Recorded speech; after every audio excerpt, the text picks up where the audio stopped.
every team goes through different things at different times. So a lot of teams are dealing with things like attitude, they might be dealing with chemistry, sportsmanship issues. We work with individual teams specifically to try to bring an agenda to these kids that allows them to basically not only be better athletes and be better teammates, but in essence be better men and women to understand things like honor, integrity, character.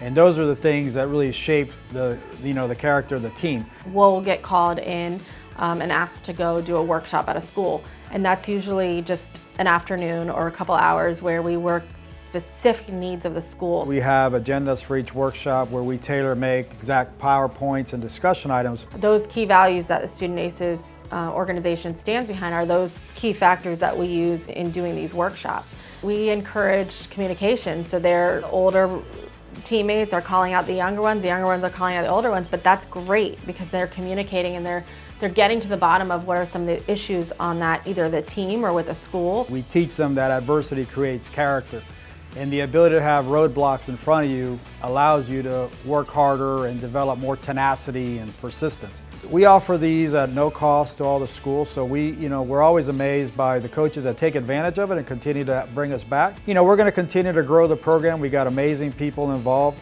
and then we'll do the best we can to try to reach as many kids as we can in the whole South Florida area.